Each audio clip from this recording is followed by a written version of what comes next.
Yo creo que es preocupante advertir cómo las palabras no implican responsabilidad muchas veces por parte de quienes las utilizan y pueden ser usadas con un propósito y con el propósito contrario inmediatamente después, como si no hubiera ningún compromiso subjetivo detrás de lo que se dice y solo se aspirara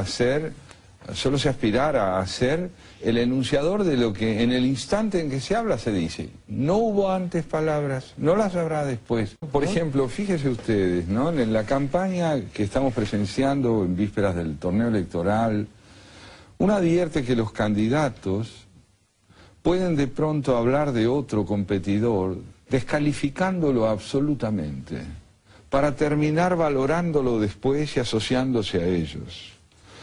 En el oficialismo esto se advierte. Ustedes hacían referencia a las descalificaciones que sufre Menem y después pasa a ser un aliado del gobierno. Hablamos de los gobernadores que parecerían ser la expresión de un conservadurismo inocultable y son enarbolados como socios de un gobierno que se dice progresista. Y no podemos dejar de advertir lo que pasa en la oposición. Candidatos que por otros competidores eran descalificados hasta hace unas semanas, pasan de pronto a ser aliados valorados. Una de las responsabilidades políticas fundamentales, me parece a mí, por parte de una dirigencia que se está proyectando día a día como protagonista de lo que nos tocará vivir, tiene que tener ante el lenguaje la responsabilidad fundamental de devolverle a cada palabra un valor razonablemente estable.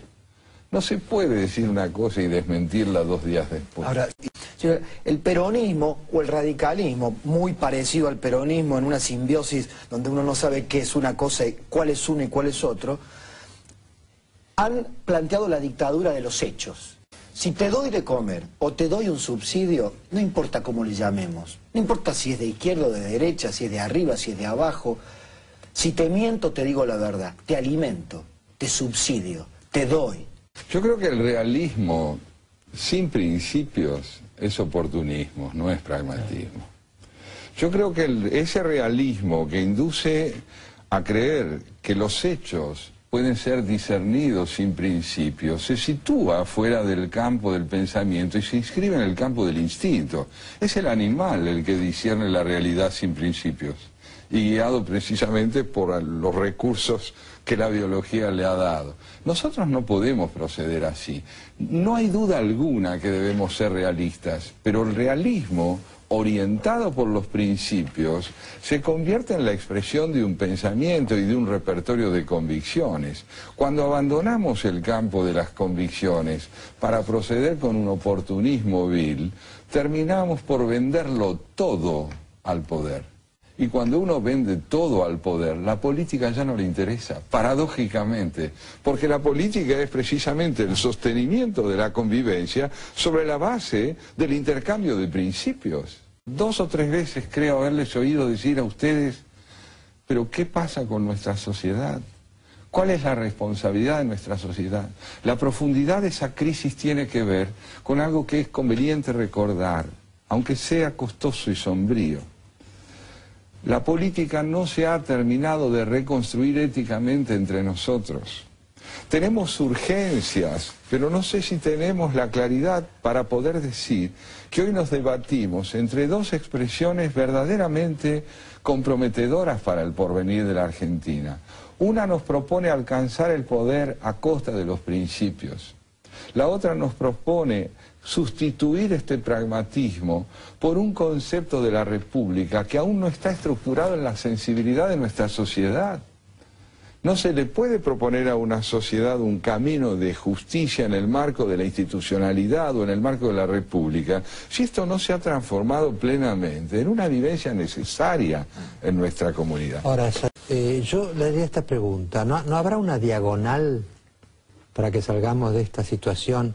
Y esa diagonal sería, creo yo, la ejemplaridad. Porque acá, por ejemplo, en Chile han tenido a Elwin, en Brasil han tenido a Cardoso y a Lula, ¿no?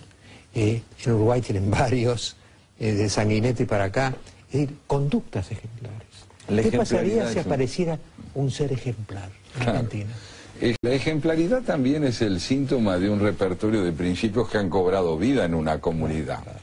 Entonces, sin ejemplaridad posiblemente no tendremos liderazgos convincentes. Pero no hay duda alguna que para que esa ejemplaridad irrumpa es necesario también que se la convoque. Que la demanda social sea rotunda en la exigencia de ejemplaridad. Porque ese sí sería un síntoma de salud social notable. Si hubiera condenas sociales. Claro, y por lo tanto justicia. La justicia, ¿qué viene a aportarnos en relación al lenguaje? Nos viene a decir, quien miente, paga. Quien miente, paga. Usted no puede usar impunemente las palabras para tergiversar sus conductas. Por lo tanto, mi tarea como juez es recordarle a usted que el lenguaje nos ha sido dado no para encubrir, sino para descubrir. Es para tratar de entender lo que hacemos. Esto parece ideal, pero lo cierto es que donde no hay justicia no hay política. Porque es cierto que quienes se disputan el poder pueden combatir ardientemente unos contra otros, pero la misión de la justicia es fijar las reglas y la ley, y recordarle a quien transgrede que es un transgresor, y a quien cumple que es un ciudadano cabal. Entonces allí se genera la ejemplaridad.